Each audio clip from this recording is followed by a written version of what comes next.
नमस्कार दोस्तों, मैं हूं दयानंद कुमार। और आज मैं बताने जा रहा हूँ एक ऐसे शख्स का कहानी जिनको एक संघर्षी कहा जा सकता है। इन्होंने अपने लाइफ को ऐसे बदल दिया जो बहुत ही प्रशंसनीय है। और दोस्तों, जी हाँ दोस्तों, मैं बात कर रहा हूँ सीईओ, एप्पल के सीईओ स्टीव जॉब्स की।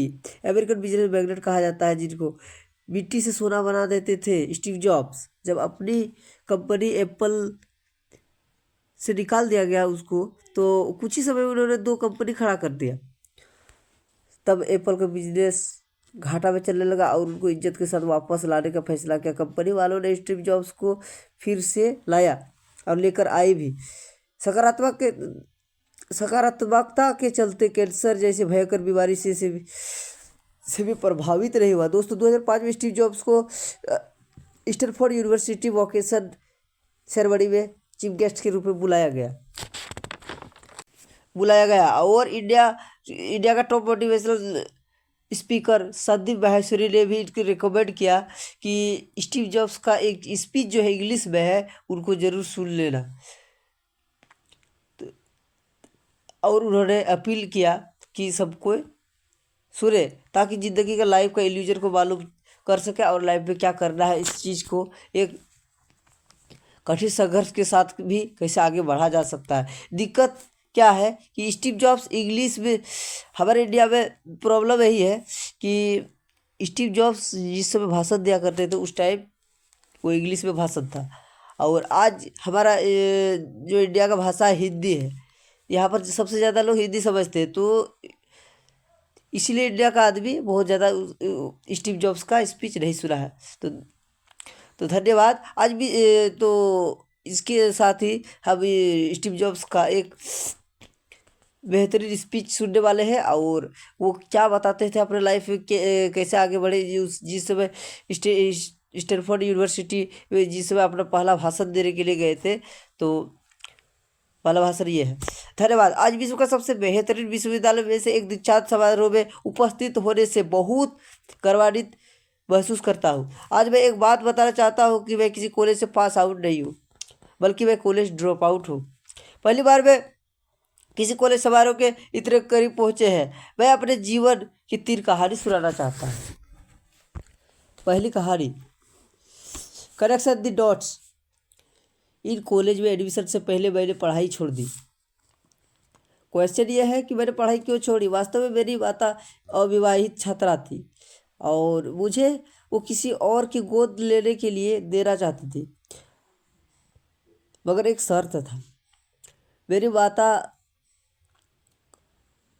मुझे वही देना चाहती थी जहाँ पर ग्रेजुएशन किया हुआ माता पिता होना चाहिए, तभी वह देती। तो इससे एक वकील का फैमिली से उनकी बात हुई और वकील ने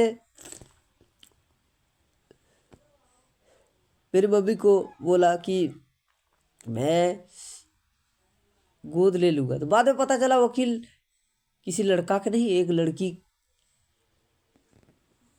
चाहिए था उनको, तो उन्होंने मना कर दिया। माता पिता आधी रात में वेटिंग लिस्ट में थे और उनको एक लड़का चाहिए था। मेरी माता ने उनको मुझे दे दिया और मेरी माता को पता चला कि वो दोनों ग्रेजुएट नहीं है और कॉलेज पास आउट नहीं है।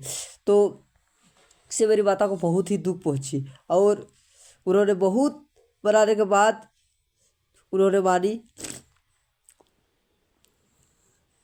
और मेरी जन्म देने वाली माता ने मुझे उन 2 अनग्रेजुएट माता पिता को सौंपना पड़ा। और उन्होंने वादा किया कुछ दिन बाद कि मेरा बेटा हमेशा पढ़े, बेहतर शिक्षा मिले मेरे बेटा को और हमेशा बढ़िया स्कूल में पढ़े। तो इसका उन्होंने प्रॉमिस किया। उसके बाद ही उसका एडॉप्शन पेपर में साइन किया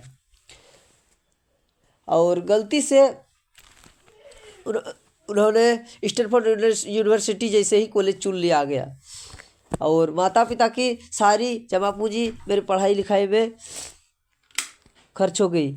6 मंथ बाद इस पढ़ाई में कोई लाभ नहीं दिखा और मैं अपनी ज़िंदगी में क्या कर रहा हूँ। मैं अपनी ज़िंदगी में क्या कर रहा हूँ, कुछ नहीं कर पा रहा हूँ।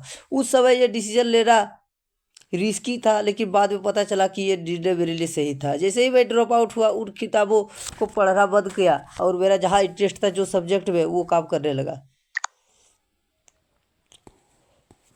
तो मेरे पास रहने के लिए कोई कमरा नहीं था। और दोस्तों, कमरे